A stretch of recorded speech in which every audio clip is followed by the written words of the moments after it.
My sister's words sliced through the air like a blade. She doesn't deserve this celebration. She'll get nothing. The declaration hung in the decorated living room before I'd even finished walking through the doorway. 8 pairs of eyes turned to me, a mix of pity and satisfaction in their gazes. The invitation I'd questioned suddenly felt heavy in my pocket. The birthday card I'd been so excited to receive was now a summons to my own humiliation. Before we jump back in, tell us where you're tuning in from, and if this story touches you, make sure you're subscribed, because tomorrow, I've saved something extra special for you.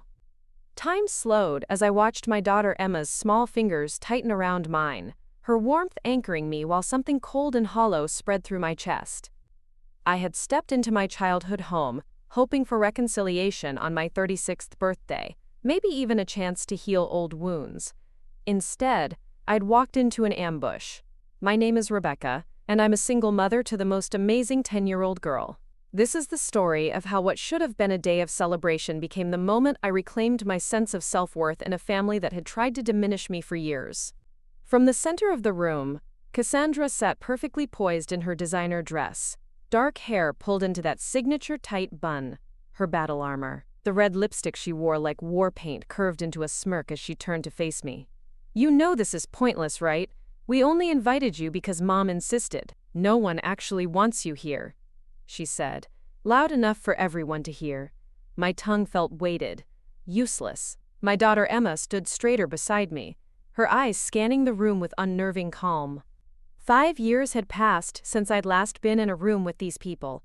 5 years since I decided that my mental health and my daughter's well-being were more important than maintaining toxic family relationships. I led Emma to the farthest corner of the living room, away from their collective judgment. The couch cushion sank beneath me, drawing unwanted attention. Emma climbed up beside me, legs swinging above the floor, hands folded neatly in her lap like she was trying to disappear. Uncle Robert let out a dry laugh from across the room, leaning back with fingers laced behind his head. "Even her kid knows she doesn't belong here," he muttered, nodding toward Emma as if she weren't even human. My daughter lowered her eyes to the floor, and something inside me hardened into resolve. I hadn't wanted to come. The birthday invitation had arrived unexpectedly last week. No personal note, just the date, time, and address in my mother's familiar handwriting. Despite everything, she had kept in touch, sending cards on holidays and Emma's birthday. This was the first time she'd reached out about my own birthday in years. I'd almost thrown it away, certain it was a mistake or some cruel joke orchestrated by Cassandra. But Emma had looked at me with those wise eyes beyond her years and said, "We should go, Mom. Maybe there's something you need to hear." Preparing and narrating this story took us a lot of time, so if you are enjoying it, subscribe to our channel. It means a lot to us. Now back to the story. So there we sat, surrounded by people who'd written their own version of my story years ago. Cassandra, the perfect daughter who stayed close to home, who made all the right choices, who made sure everyone saw her doing it. Uncle Robert, my father's older brother and echo chamber, always repeating the same bitter phrases. "Family comes first. You don't abandon your roots. You made your choices." They never asked why I left. They didn't know, or didn't care, that I had chosen to pursue my education across the country against my father's wishes. That when I got pregnant with Emma during my final year of college and decided to raise her on my own, my family had treated it like the ultimate betrayal, rather than offering support. That when I showed up at Christmas 5 years ago with Emma, and an offer of reconciliation, Cassandra had orchestrated a, quote, family meeting that turned into a trial where I was both defendant and outcast. The air felt stale with dust, potpourri, and Cassandra's overly sweet perfume. I could feel my pulse throbbing in my ears, hot, loud, humiliating.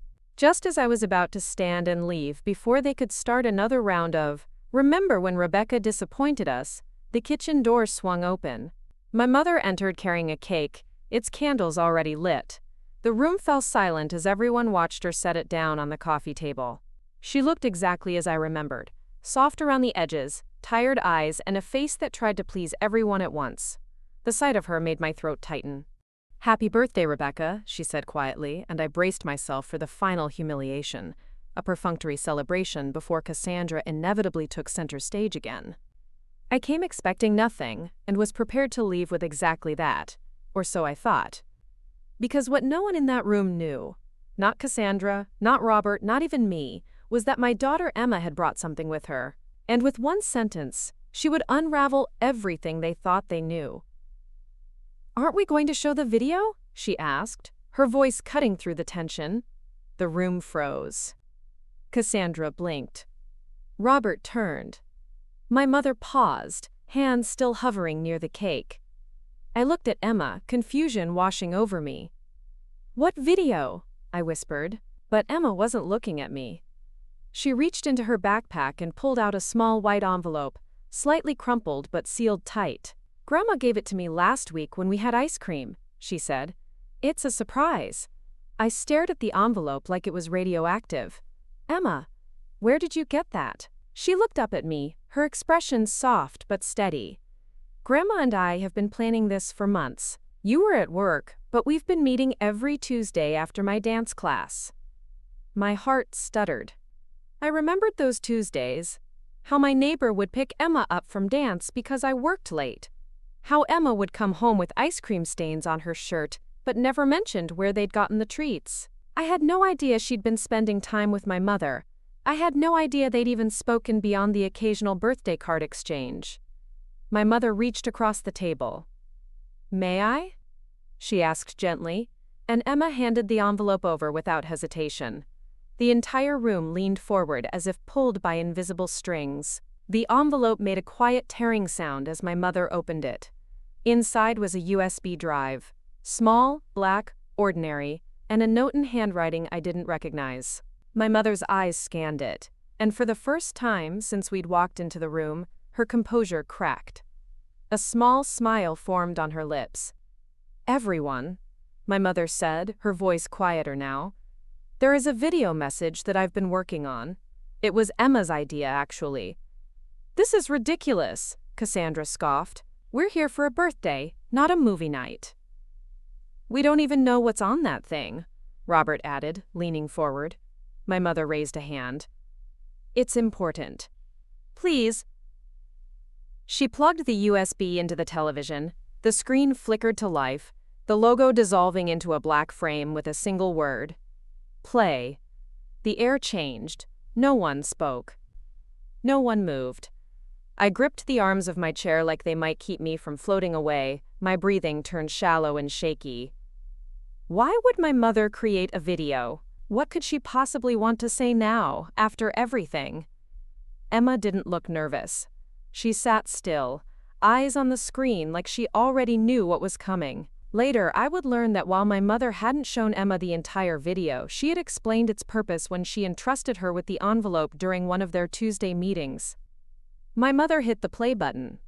The screen went black for half a second, then flickered, and suddenly there she was. My high school best friend Jenna, whom I hadn't spoken to in nearly 15 years. "Hi, Rebecca," she said, smiling into the camera. "Happy birthday, stranger." I gasped softly. Jenna looked different. Her once wild curls now cut short, professional. But her smile was exactly as I remembered it. "Your mom reached out to me a few months ago," she continued. "At first, I wasn't sure what to think. It's been so long, but when she told me what she was planning for your birthday, I couldn't say no." The camera panned out slightly, revealing Jenna sitting in what looked like her living room. "We lost touch when you moved away for college. I always regretted that. Life got busy, you know how it goes. But I've never forgotten you or the impact you had on my life. You were always the brave one, Becca. The one who stood up for what she believed in, even when it was hard. Especially when it was hard." My vision blurred with unexpected tears. Jenna and I had been inseparable throughout high school, but we drifted apart when I left for college against my family's wishes. Our communication had slowly faded until it disappeared entirely. "I want you to know something," Jenna continued. "That choice you made, to follow your dreams even when your family didn't understand, it inspired me. I went back to school because of you. I'm a nurse now, can you believe it?" She laughed, and the sound transported me back to sleepless sleepovers and shared secrets. "I heard about Emma too. Your mom showed me pictures. She's beautiful, Becca, just like you. And from what I hear, she's got your spirit too." I felt Emma's hand slip into mine, and I squeezed it gently, still transfixed by the screen. Anyway, I'm just the first. There are others who wanted to say something to you today. Happy birthday, friend. I hope we can reconnect soon. The screen transitioned, and suddenly my college roommate Alicia appeared, her familiar gap-toothed smile immediately bringing back memories of late-night study sessions and early morning coffee runs. Rebecca, oh my God, it's been forever, she exclaimed, waving at the camera with characteristic enthusiasm. Your mom found me on social media. Isn't technology amazing? When she told me about this birthday project, I just had to be part of it. I heard Cassandra shift uncomfortably in her seat, but I couldn't look away from the screen. I don't know if you remember this, Alicia continued, but during finals week of our junior year, I was having a complete breakdown. I'd failed my midterm, my boyfriend had just broken up with me, and I was sure I was going to lose my scholarship. You stayed up with me all night, helped me study, and told me something I've never forgotten. You said, your worth isn't measured by other people's expectations. The words echoed in my mind. I had said that, hadn't I? It was something I'd come to believe after years of struggling under the weight of my family's disapproval. I think about that all the time, Alicia said, her expression growing serious. Especially when I hear from mutual friends about how you're raising Emma on your own, building a career, living life on your terms. You've always been true to yourself, Rebecca, and that's rare. Thank you for showing me what that looks like. One by one, faces from my past appeared on the screen. Professors who remembered my determination, co-workers from my first job who spoke about my integrity, even the elderly neighbor from my first apartment who recalled how I'd bring her groceries during snowstorms. Each person shared a memory, a moment when I'd touched their life in some way I hadn't even realized. With each new face, each new story, I felt something shift inside me, a slow unraveling of the narrative I'd been carrying for years, the one where I was the family disappointment, the one who'd made all the wrong choices. And then, unexpectedly, my father appeared on screen. My breath caught. He had passed away 3 years ago after a sudden heart attack. We hadn't spoken in the months before his death. Another regret I carried. Rebecca, he said, his voice gruffer than I remembered, his face older than the one in my memories. This must have been filmed shortly before he died.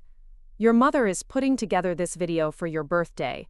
She asked me to participate. He cleared his throat, looking uncomfortable in front of the camera. I'm not good with words, you know that. Never have been. Maybe that's part of our problem. He shifted in his seat, and I recognized the living room of my childhood home in the background. I didn't understand your choices. I thought I knew what was best for you, and when you chose differently, I took it personally. That was my mistake. I heard a sharp intake of breath from somewhere in the room. Cassandra, maybe?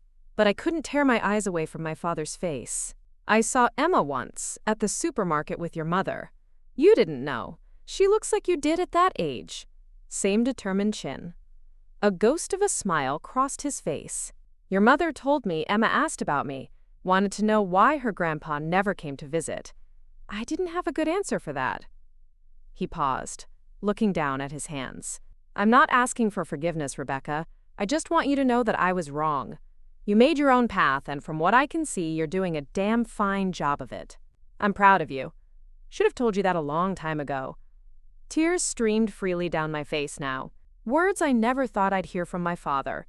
Acknowledgement, approval, pride. Take care of that little girl of yours, he said finally. And maybe someday, tell her about her stubborn old grandpa, who finally figured out what mattered, even if it was too late. The screen went dark for a moment before transitioning to one final face. My mother, sitting in her garden, the place she always retreated to when she needed peace. Rebecca, she began, her voice steadier than I'd heard it in years. If you're watching this, then you and Emma came to your birthday celebration, and for that alone I'm grateful. She looked directly into the camera, and I saw determination in her eyes that reminded me, surprisingly, of myself. I owe you an apology. So many apologies. I stood by while your father and Cassandra pushed you away. I chose peace over justice, silence over support. I told myself I was being neutral. But there is no neutrality in the face of hurt. My silence made me complicit. I heard a chair scrape against the floor. Cassandra, standing up perhaps. But I couldn't look away from my mother's face on the screen. After your father died, I had a lot of time to think about the choices I'd made, about the family we'd broken. I started reaching out to people who knew you, friends, teachers, colleagues. I wanted to understand the daughter I'd failed to really see. She smiled, a sad, gentle expression. What I discovered was that while we were busy judging you for not following our path, you were out there creating your own, touching lives, making a difference, raising an extraordinary little girl with more courage and compassion than I've shown in my entire life. The camera pulled back slightly, revealing Emma sitting beside my mother in the garden, both of them smiling. It was Emma who suggested this video. My mother continued, placing an arm around my daughter's shoulders. We've been meeting every Tuesday, getting to know each other. She told me that what you needed most for your birthday was to hear the truth. That you are seen, that you are valued, that the story this family has been telling about you isn't the real story at all. Emma waved at the camera. Happy birthday, Mom! Surprise! My mother's eyes glistened with tears. Rebecca, I can't change the past. I can't give you back the years of support you should have had. But if you'll let me, I'd like to be part of your future, both of yours. The screen faded to black and the room fell into silence. Not the tense, judgmental silence I'd grown accustomed to in this house, but something different. Something raw and honest and new. For several long moments, no one spoke. Not Cassandra, not Robert, not the cousins or family friends who had been silent witnesses to years of family drama. Even my mother sat still, her hand frozen above the remote, as if stopping the video had also stopped time. I don't know how long I sat there. My hand was still over my mouth, my cheeks wet with tears I hadn't noticed falling until I felt Emma's hand slip into mine again. She wasn't crying. She just looked up at me with a small, knowing smile, like she'd been waiting for the truth to finally find a voice. I leaned down and kissed the top of her head, my heart aching with something too big for words. Love, relief, grief, all knotted together. Across the room, Cassandra stood abruptly. Her chair screeched against the floor as she picked up her purse with shaking hands. For a moment, our eyes met, and I saw something I'd never seen there before. Uncertainty, maybe even shame. Without a word, she walked out, her husband trailing behind her. Robert stayed seated longer, jaw clenched, eyes fixed on nothing. When he finally stood, he looked at my mother like he wanted to argue, but even he seemed to recognize that the narrative had shifted. The truth was now undeniable. He left with a stiff nod in my direction. Not quite an apology, but perhaps the beginning of something like respect. The others followed one by one. Some couldn't meet my eyes. A few offered quiet congratulations on my birthday. Soon it was just the three of us left. Me, Emma, and my mother. My mother gently set down the remote and cleared her throat. "There's cake," she said softly, gesturing to the forgotten birthday cake on the table. "Your favorite, chocolate with raspberry filling." I nodded, not trusting myself to speak yet.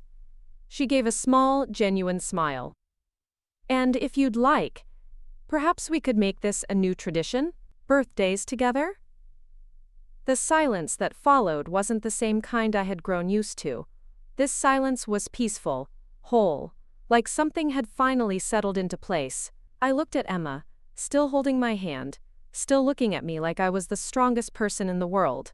And maybe in her eyes, I was. But she was the one who had brought us here, who had carried that envelope like it was just a piece of paper, not the truth that would rewrite everything. "I'd like that," I finally said, my voice hoarse but steady. "I think we'd both like that very much." We stayed a little longer than I expected. We ate cake. We looked through old photo albums. My mother told Emma stories from my childhood that made her giggle and me blush. It wasn't perfect. Too many years had passed for that, but it was a beginning. I kept hearing my father's words in my head. "I'm proud of you." 3 words I thought I'd never hear. Words I needed more than I ever admitted. I thought about everything I'd carried. Years of being misunderstood, of being blamed, of being diminished. And now I wasn't diminished. I was seen. Heard, remembered. Thank you, I whispered to Emma as we prepared to leave. She tilted her head. For what? For being braver than me, I said. For holding on to something that mattered when I was ready to let it go. She smiled. I just wanted you to hear them, to know what I know. And I had, not just in the video, but in the shift that came after, in the peace that filled the room once the pretenses had fallen away. That's the thing about truth. It doesn't always come when you want it or expect it. But when it does, it changes everything. So no, I didn't walk out of that birthday celebration broken. I walked out holding my daughter's hand, with words of love and recognition still echoing in my chest. I walked out whole, and for the first time in years I walked towards something rather than away. The silence between us as we drove home finally meant something. It meant new beginnings. It meant healing. It meant that sometimes the greatest gifts come from the places we least expect them. And sometimes they come from the wisdom of a child who sees clearly what adults have missed all along. The following morning, I woke to sunlight streaming through my bedroom window, illuminating dust motes that danced in the golden beams. For a moment, I lay still, wondering if yesterday had been a dream. The video, my father's posthumous words, my mother's apology. But the memory felt too vivid, too raw to be anything but real. Emma was already up. I could hear her humming in the kitchen, the clatter of cereal bowls and spoons providing a domestic soundtrack to my thoughts. 5 years of birthdays had passed without my family, each one a quiet reminder of what I'd lost. But this one, my 36th, had somehow given me back something I hadn't realized I was missing. I reached for my phone on the nightstand and saw 3 new messages. The first was from my mother. Thank you for yesterday. Can we meet for coffee this week? Just us. The second was from an unknown number, but the message made the sender immediately clear. It's Jenna. Your mom gave me your number. Let's catch up soon. I've missed you. The third, surprisingly, was from Cassandra. We need to talk. No apology, no warm wishes, just 4 words that might have felt demanding yesterday, but now seemed like the first tentative step across a chasm that had grown between us over decades. I set the phone down and took a deep breath. Change was coming, had already arrived, really, and I wasn't sure if I was ready for it. Part of me wanted to retreat back into the life I'd built for Emma and myself, safe from the judgment and expectations that had driven me away in the first place. Mom, Emma called from the kitchen. Your phone's been buzzing like crazy, and Grandma just texted me. She wants to know if we can come over for dinner tonight. I smiled despite myself. Emma had already embraced this new reality, this reconnection, with the straightforward acceptance that only children seem capable of. To her, family was simply family, regardless of history or hurt. Tell her we'll think about it. I called back, swinging my legs over the side of the bed. By the time I'd showered and dressed, Emma had not only responded to my mother, but had apparently planned our entire week. Grandma wants to take me shopping on Saturday, she informed me, pushing a bowl of cereal across the counter as I entered the kitchen. And Aunt Cassandra texted that she wants to meet you for lunch tomorrow. Just you, not me. Is that okay? I nearly choked on my first spoonful. Aunt Cassandra texted you? Emma nodded, her expression carefully neutral. We exchanged numbers yesterday while you were talking to Cousin Sarah. And you didn't think to mention this? She shrugged, suddenly very interested in her own cereal. I wanted to give her a chance. I studied my daughter's face, the determined set of her jaw, the watchful intelligence in her eyes. Sometimes it was easy to forget she was only 10. Other times, like now, she seemed far older than her years. Emma, I said slowly, what exactly happened between you and Grandma during those Tuesday meetings? She stirred her cereal, considering her words. At first we just had ice cream and talked about school. But then one day she started asking about you. What makes you happy? What makes you sad? She said she'd made mistakes and wanted to fix them but didn't know how. My heart constricted. The image of my mother and daughter sharing ice cream and secrets, while I remained oblivious, both warmed and unsettled me. It was my idea to make the video. Emma continued. Grandma wanted to write you a letter, but I told her you needed to hear people say the words. That's how we learn things in school now. Visual learning. It sticks better. I couldn't help the laugh that escaped me. My daughter, the educational theorist, and the Tuesday ice cream meetings turned into a massive video production project? Emma nodded solemnly. Grandma did most of the work. She contacted everyone. I just helped with ideas.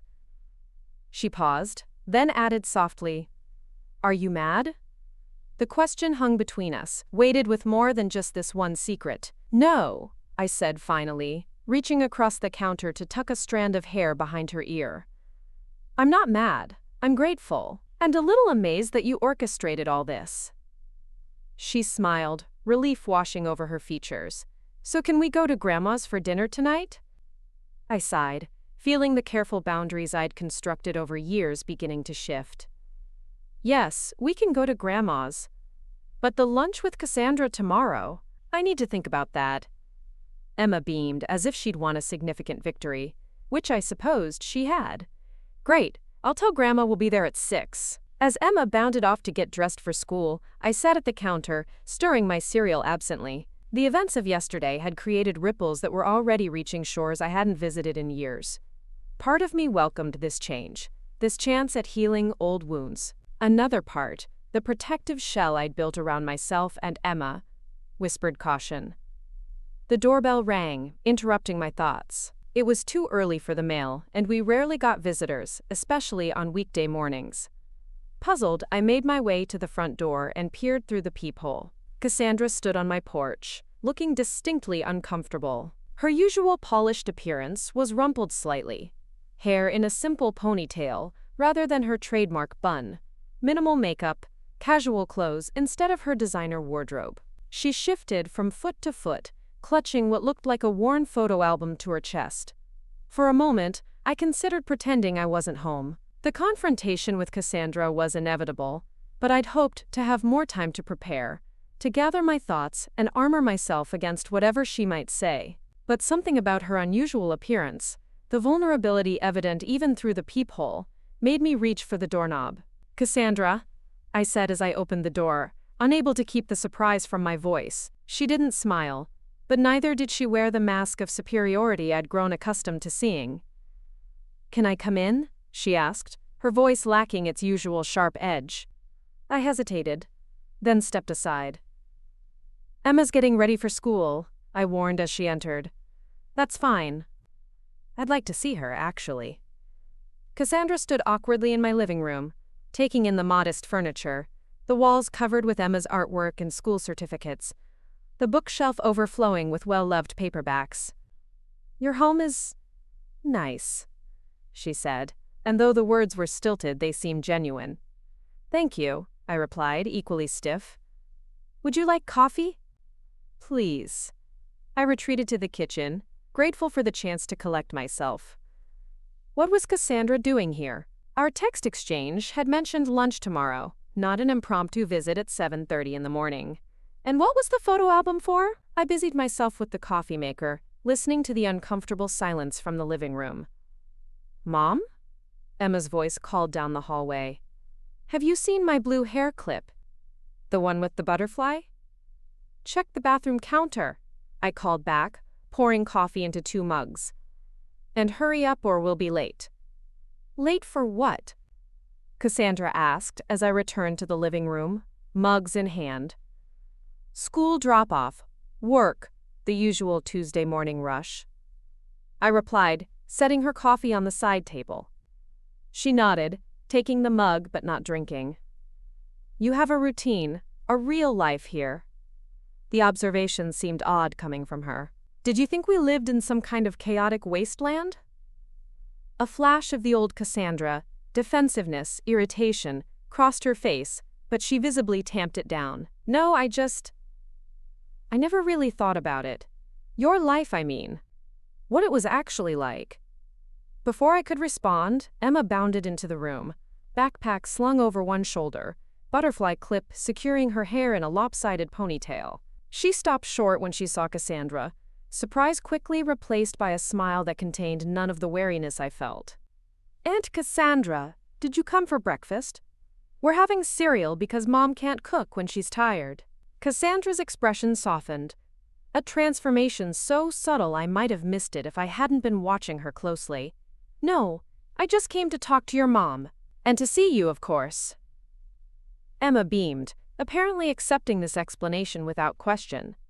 "Are you coming to Grandma's for dinner tonight? She's making lasagna. She told me it's Mom's favorite." Cassandra glanced at me, one eyebrow raised in question. "I wasn't invited." "You should come," Emma said decisively. "I'll tell Grandma to set an extra place." "Emma," I began, but she was already pulling out her phone, a basic model used only for emergencies and apparently coordinating family gatherings with her grandmother. "Done," she announced a moment later. "Grandma says of course Aunt Cassandra should come. 6 o'clock." She glanced at the clock on the wall and gasped dramatically. "Mom, we're gonna be late." I looked at Cassandra, who seemed as overwhelmed by Hurricane Emma as I felt. "We have to go," I said, retrieving my purse and keys. "You can stay and finish your coffee if you want, but—" "No, I should go too," she said quickly, setting down her untouched mug. "But this—" she hefted the photo album she'd been clutching since her arrival, "is for you. To look at before tonight. Before we talk." She thrust the album into my hands, then turned to Emma with an awkward smile. "It was good to see you, Emma. I'll see you tonight, I guess." Emma, never one for awkward goodbyes, threw her arms around Cassandra's waist in a quick hug that left my sister looking stunned. "See you at dinner," she chirped, then raced for the door. "Come on, Mom. Ms. Jackson gives detention if we're late again." I followed my daughter, pausing only briefly at the door where Cassandra still stood, clutching the strap of her designer purse like a lifeline. "Tonight, then," I said, not quite a question, not quite an agreement. She nodded. "Tonight." The photo album sat on the passenger seat beside me all day, through school drop-off, through my shift at the community college library where I worked, through lunch at my desk, while I cataloged new arrivals. I didn't open it. Something about the worn edges and faded cover warned me that whatever was inside would require more time and emotional energy than I could spare between shelving books and answering student questions. By the time I picked Emma up from her after-school program and we headed home to change for dinner at my mother's, the album had taken on an almost mythic quality in my mind. What memories had Cassandra deemed important enough to deliver in person at dawn? What narrative was she trying to shape before our inevitable conversation? "Aren't you going to look at it?" Emma asked as we pulled into our driveway, nodding toward the album. "Not right now," I replied, gathering my bags. "We need to get ready for dinner." Emma rolled her eyes in that preteen way she'd recently perfected. "We have an hour, Mom, and you've been staring at that thing all day like it might explode." Sometimes my daughter's perceptiveness was exhausting. "Fine," I conceded. "We'll look at it together." Inside, we settled on the couch, the album between us. I took a deep breath and opened the cover. The first page held a single photograph. Me and Cassandra, maybe 6 and 8 years old, arms around each other's shoulders, gap-toothed grins directed at the camera. We were standing in front of our childhood home, wearing matching sundresses that our mother had sewn. "That's you?" Emma asked, pointing to my younger self. I nodded, throat suddenly tight. "And that's Cassandra." Emma studied the photo. "You look happy, both of you." "We were then." I turned the page. More childhood photos followed. Cassandra teaching me to ride a bike, me helping her with homework, both of us building sandcastles at the beach, opening Christmas presents, blowing out birthday candles. Page after page of sisterhood, of connection, of a relationship I'd almost forgotten existed before the fractures began. Halfway through the album, the tone shifted. The photos became less frequent, the smiles more forced. There was a gap of several years, my college period when I'd moved away, and then a single photo of me holding newborn Emma, standing alone in a hospital corridor, looking exhausted but fiercely proud. "Who took this?" I whispered, not expecting an answer. I had no memory of this photo being taken. I'd been alone at the hospital except for the brief visit from my college roommate who'd driven 4 hours to bring me supplies and support. The next page held a photo that made my breath catch. Emma, perhaps 3 years old, playing in what I recognized as my parents' backyard. I hadn't taken her there when she was that age. I hadn't been welcome. "That's me," Emma said unnecessarily.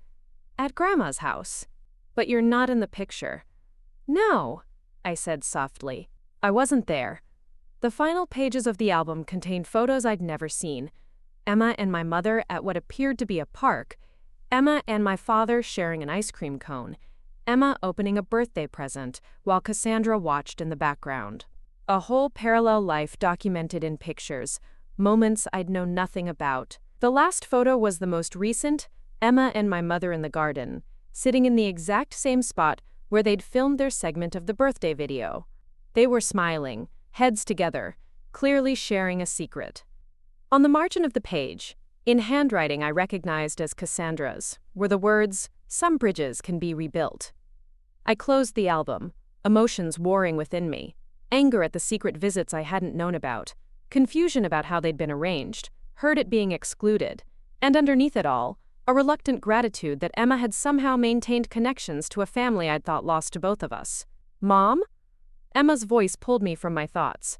"Are you okay?" I looked at my daughter. This wise, compassionate child who had orchestrated a reconciliation I hadn't known I needed. "I don't know," I answered honestly. "How did all this happen? These pictures of you with Grandma, with Grandpa, with Cassandra? How did you visit them without me knowing?" Emma looked down, fingers tracing patterns on the album cover. "Sometimes when I said I was at Lily's house for a playdate, I was actually with Grandma." The revelation hit like a physical blow. "You lied to me?" "Not exactly," she said quickly. "I was with Lily's mom. She would take me to Grandma's and then pick me up later. It started when I was 7. Grandma came to my school play. The one where I was the tree? You were working late, and Mrs. Gomez was sitting with me. Grandma was in the back row. After, she asked Mrs. Gomez if she could talk to me. I remembered that play, how guilty I'd felt about missing half of it because of a work emergency, how Emma had insisted it was fine, that Mrs. Gomez had taken lots of pictures. She hadn't mentioned seeing her grandmother. "So for 3 years, you've been secretly meeting with my family? The same family that shut us out?" Emma met my gaze steadily. "They didn't shut me out, Mom. Just you. And that wasn't fair. But I wanted to know them. I wanted to know where half of me came from." The simple truth of her words silenced any argument I might have made. Of course she'd been curious. Of course she'd wanted connections to her extended family. In trying to protect her from their judgment, had I inadvertently deprived her of relationships she valued? "Why didn't you tell me?" I asked finally. "At first, because Grandma asked me not to. She said you might be angry. Later." She hesitated. "Later, I was afraid you'd make me stop going. You always got so quiet and sad whenever I asked about them. I didn't want to hurt you." The irony wasn't lost on me. My daughter keeping secrets to protect my feelings, mirroring exactly what I'd done in keeping family conflicts from her. "I'm sorry," she added, her voice small. "Are you mad?" The question echoed our morning conversation, bringing me full circle. Was I mad? Yes, a little. Hurt? Definitely. But underneath those immediate reactions was a dawning realization. While I'd been carefully guarding old wounds, Emma had been quietly building bridges I'd thought permanently burned. "No," I said finally. "I'm not mad, I just wish I'd known. I wish you hadn't felt you needed to navigate all this on your own." She leaned against me, her small body warm and solid against mine. "I wasn't alone. I had Grandma. And sometimes Aunt Cassandra. And even Grandpa, before he got sick." I wrapped my arm around her shoulders, trying to reconcile the family who had rejected me with the one that had apparently embraced my daughter in secret. The album on my lap seemed to weigh 1,000 pounds, heavy with revelations and questions and possibilities I hadn't allowed myself to consider in years. "Mom?"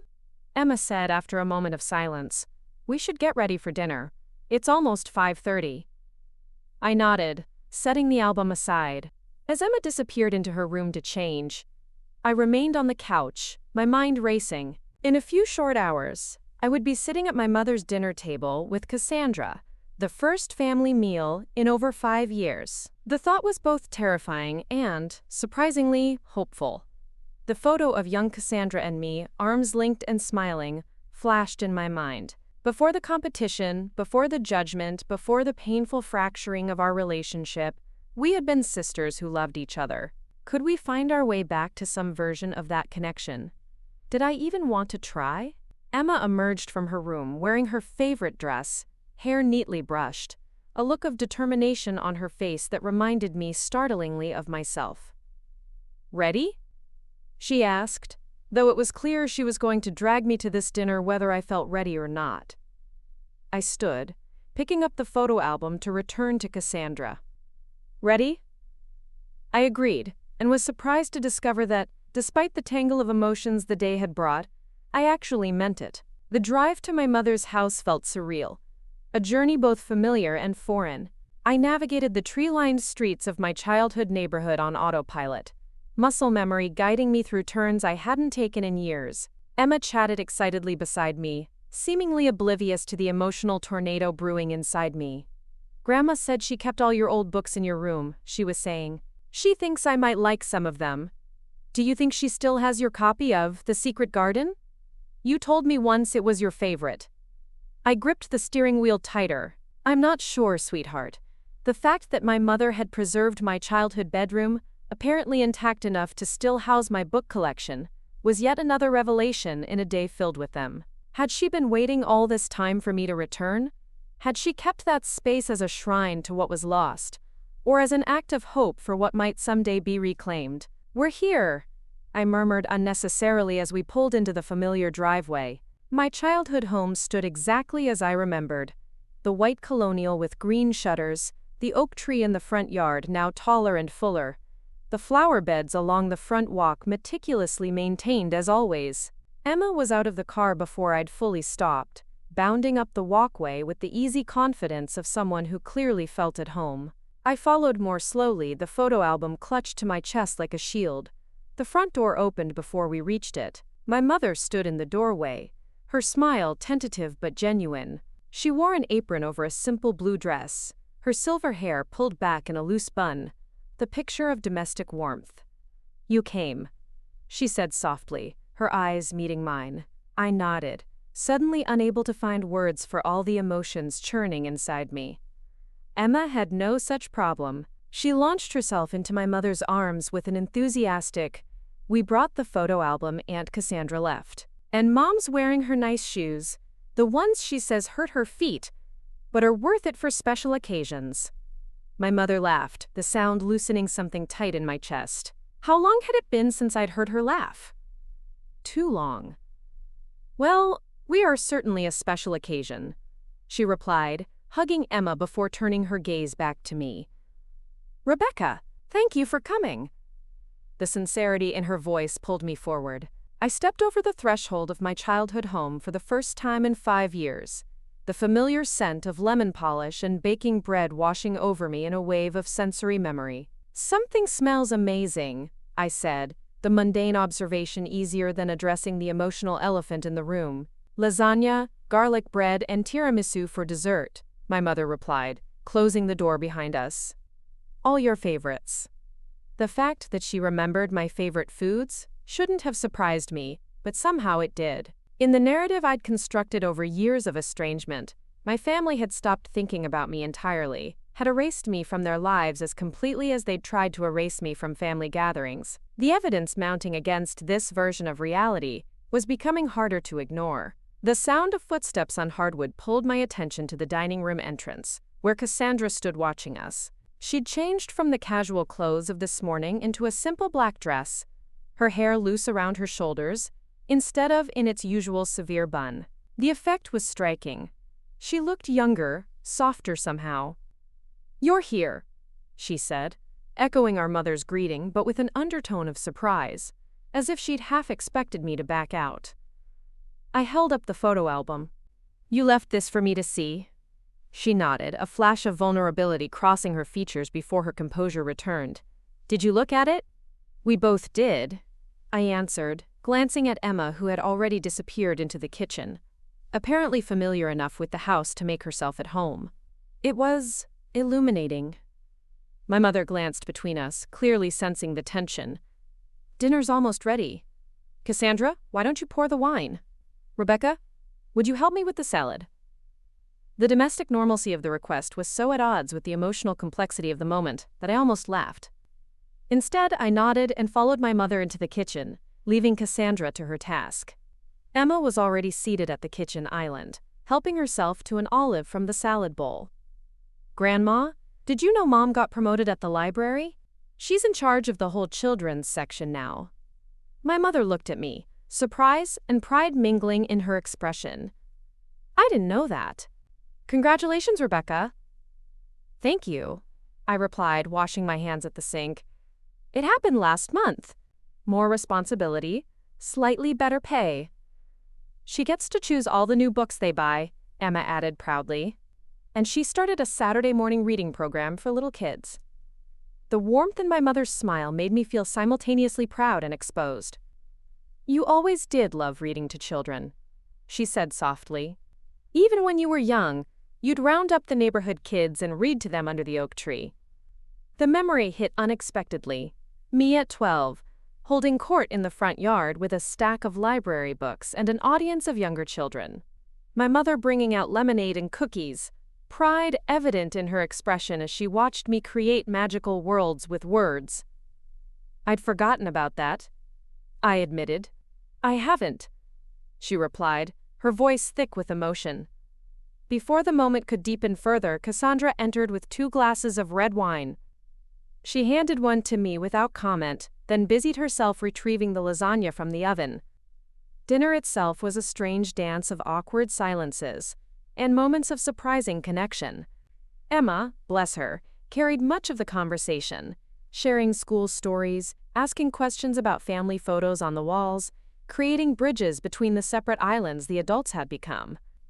It wasn't until dessert that Cassandra finally addressed the elephant in the room. Setting down her fork with deliberate care, she looked directly at me for perhaps the first time that evening. "I owe you an apology," she said, the words clearly rehearsed but no less sincere for it. "Many apologies, actually, but we have to start somewhere." I felt my body tense, bracing for whatever might come next. Beside me, Emma went still, her eyes darting between her aunt and me like a spectator at a tennis match. "The things I said at your birthday party," Cassandra continued, "and all the things I've said over the years, they were cruel and unfair. I was wrong." The simple admission hung in the air between us. I waited for the qualification, the "but" that would turn her apology into another accusation. It didn't come. "Why?" I asked finally. "Why did you hate me so much?" Cassandra's carefully composed expression cracked slightly. "I didn't hate you," she said softly. "I envied you." Of all the responses I might have expected, this wasn't one of them. "Envied me? For what?" "Your courage," she replied, her gaze dropping to her dessert plate. "You left. You chose your own path even when it meant disappointing everyone. You built a life on your terms." She looked up again, and I was startled to see tears in her eyes. "Do you have any idea how trapped I've felt all these years? Playing the perfect daughter, making all the right choices, living the life everyone expected?" The revelation left me speechless. In my mind, Cassandra had always been the golden child, the one who'd thrived in the role I'd rejected.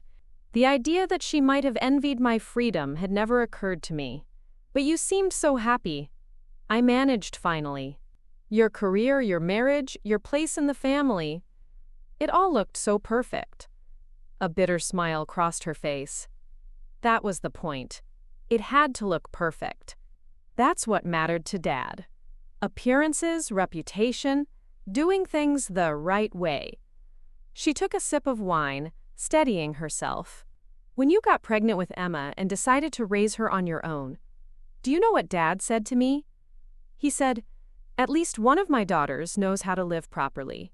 The words landed like a blow. I could hear our father's voice saying exactly that. His particular blend of judgment and comparison that had shaped both our childhoods. "I'm sorry," I said, surprised to find I meant it. That must have been a terrible burden. Cassandra looked genuinely startled by my sympathy. "You're sorry? After everything I did?" "I turned the family against you. I fed Dad's anger because it was easier than admitting I was jealous. I made sure you weren't invited to holidays." to family gatherings. I poisoned every chance for reconciliation. My mother reached across the table to place her hand over Cassandra's. "We all made mistakes," she said quietly. "All of us." Emma, who had been uncharacteristically silent, suddenly spoke up. "But you kept the pictures," she said, looking at Cassandra. "In the album, you kept pictures of Mom, even after she left." Cassandra's expression softened as she turned to my daughter. "I did. Because despite everything, she's my sister. The only one I have." She looked back at me, vulnerability naked on her face. "When Dad died, I found a box of photos in his study. Pictures of you he'd kept hidden. Your college graduation, newspaper clippings about the literacy program you started, even a printout of an article about your library that he must have found online. He never stopped caring, Rebecca. He was just too proud to admit it. The revelation about my father brought fresh tears to my eyes. The man in the video, the one who'd finally found the words to express his pride and regret, hadn't changed overnight. He'd been secretly following my life all along, collecting evidence of the daughter he couldn't bring himself to reconcile with. After finding those photos," Cassandra continued, "I started looking at everything differently. I tracked down your address. I drove by your house a few times but never had the courage to knock." She glanced at Emma with a small smile. "Then one day I saw Emma at the park with your neighbor. She looked so much like you at that age that I couldn't help introducing myself." Emma nodded, picking up the story. "And Cassandra bought me ice cream and asked lots of questions about you. I told her you were the best mom ever and that she should come visit us. But she said it was complicated." "Complicated," I repeated, the understatement almost laughable. "That's one word for it." "I started sending Emma birthday cards," Cassandra admitted. "Just small gifts at first, through your neighbor Mrs. Gomez. Then visits when you were working late. I told myself I was building a relationship with my niece. But really, I was trying to find a way back to you through her." I looked at my daughter with new understanding. "So the Tuesday meetings with Grandma were sometimes with me too," Cassandra finished. "We'd talk about you, about family, about how to fix what we'd broken." My mother, who had been relatively quiet during this exchange, leaned forward. "The video was Emma's idea, but the birthday party was mine. I hoped it might create an opportunity for everyone to finally speak their truth." "Even though you knew Cassandra would try to make me feel unwelcome?" I asked, unable to keep the edge from my voice. My mother looked pained. "I didn't know what she would say. I hoped." She trailed off, then squared her shoulders. "No, that's not entirely honest. I suspected there would be tension. But I believed that once the video played, everything would change." "And it did," Emma interjected brightly. "Look at us. We're having lasagna together." Her simple observation broke the tension, drawing reluctant smiles from all three adults. Leave it to a child to distill a complex emotional reconciliation down to the sharing of pasta. "So what now?" I asked, looking from my mother to Cassandra. "We've watched the video. We've shared a meal. We've aired some truths. But years of hurt don't disappear overnight." Cassandra nodded, accepting the reality of my caution. "Now we try," she said simply, "one day at a time. No pressure, no expectations. Just trying." "I'd like that," my mother added softly. "A chance to know you again. To know Emma better. To be a family, whatever that means for us now." I looked at Emma, who was watching me with hopeful eyes. This girl who had orchestrated a reconciliation from the shadows, who had maintained connections I'd thought severed, who somehow understood that bridges could be rebuilt even when the adults in her life had given up on crossing them. "I think," I said slowly, "that I'd like to try too." The relief on both my mother's and Cassandra's faces was palpable. It wasn't forgiveness. Not completely. Too much had happened for that. But it was an opening, a willingness to see where this new path might lead. As we helped clear the dessert plates, Cassandra touched my arm lightly. "There's something else I want to show you, if you're willing." Curious, despite myself, I followed her up the familiar staircase to the second floor, Emma and my mother trailing behind. She led us to a door I recognized immediately. My childhood bedroom. "Go ahead," she encouraged when I hesitated. I turned the knob and stepped inside, gasping softly at what I found. The room had been preserved almost exactly as I'd left it. Posters on the walls, books on the shelves, even my old quilt on the bed. But there were additions too, framed photographs on the dresser that hadn't been there before. I moved closer to examine them. There was a professional portrait of Emma as a baby that I'd sent to my parents before things fell apart completely. A candid shot of me at a library event, clearly taken from a local newspaper. And most surprisingly, a recent school photo of Emma that I didn't recall sharing with anyone. "I've been adding to it over the years," my mother explained from the doorway. "Keeping your presence alive in the house, even when you couldn't be here physically." Emma wandered around the room with undisguised fascination, running her fingers over the spines of books, examining teenage artifacts that must have seemed like archaeological treasures to her 10-year-old mind. "This was your room?" she asked in wonder. "It's so cool." I nodded, throat tight with emotion. "It was." "Mom kept it ready," Cassandra said quietly. "Just in case. She never gave up hope that you'd come back someday." I turned to my mother, seeing her. Really seeing her, perhaps for the first time in years. Not as the passive bystander to my father's rejection, but as a woman who had kept a candle burning in the window, waiting for a daughter who might never return. "I didn't know," I whispered. She smiled, tears glistening in her eyes. "There's so much we never told each other. So much time wasted in silence." "But not anymore," Emma declared, plopping herself down on the bed as if she'd done it 100 times before. Perhaps she had, during those secret Tuesday visits. "Now we talk. And we have lasagna. And we look at embarrassing pictures of Mom when she was my age." Her simple prescription for family healing drew laughs from all of us, diffusing the emotional intensity of the moment. "Speaking of embarrassing pictures," Cassandra said with a mischievous glint that reminded me startlingly of our shared childhood, "wait until you see the ones from Rebecca's goth phase, complete with black lipstick and vampire teeth." "You did not?" Emma gasped, delighted. "Oh, she absolutely did," my mother confirmed, looking more relaxed than she had all evening. "For nearly 6 months in 9th grade. Your grandfather was horrified." "Traitors," I muttered, but I was smiling too. We spent the next hour in my childhood bedroom, excavating memories both painful and precious. Emma dug through my old closet, trying on a jean jacket covered in patches that had once been my prized possession. My mother retrieved a box of school projects I'd forgotten existed. Cassandra unearthed a mixtape we'd made together the summer before high school, back when we'd still been friends as well as sisters.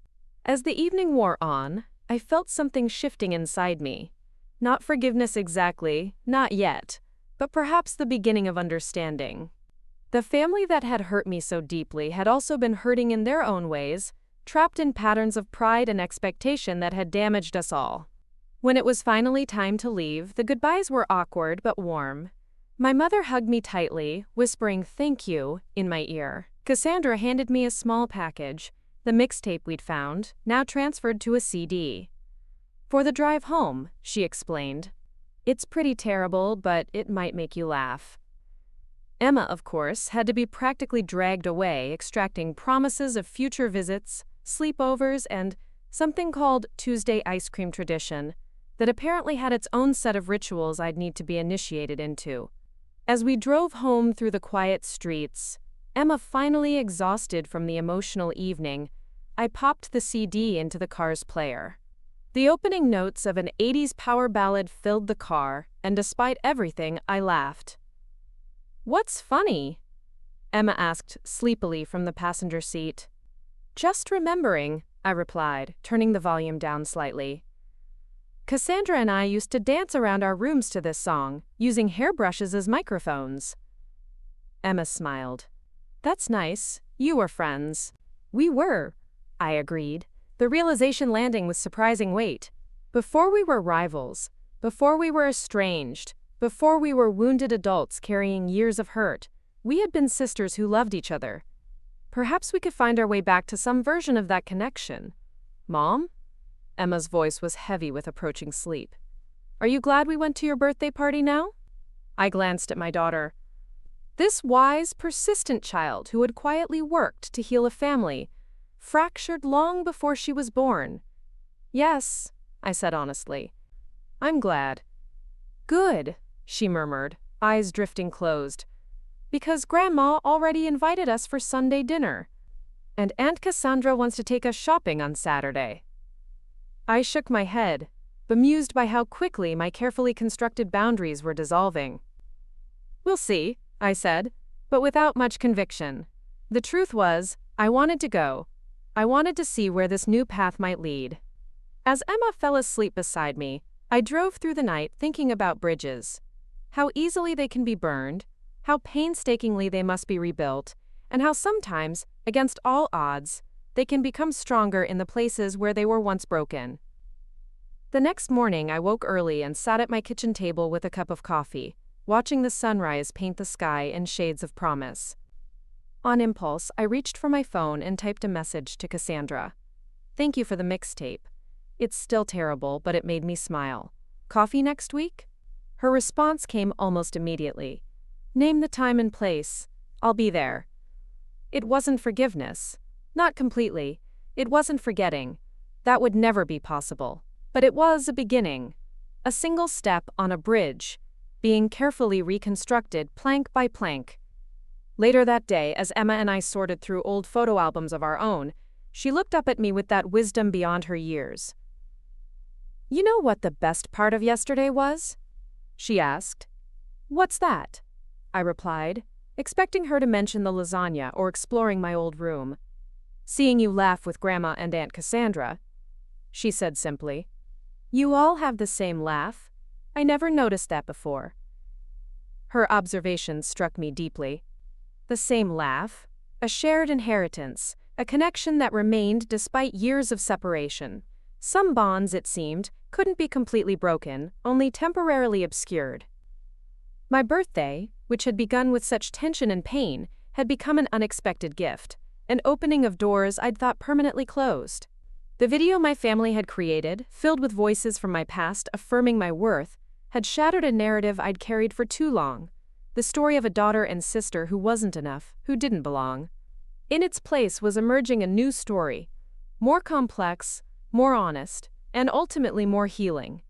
A story of a family finding their way back to each other, not despite their flaws and failures, but because they were finally brave enough to acknowledge them. It wouldn't be easy. There would be missteps and old hurts that would resurface. But for the first time in years, I felt hope taking root where bitterness had once grown. And in the end, isn't that what family should be?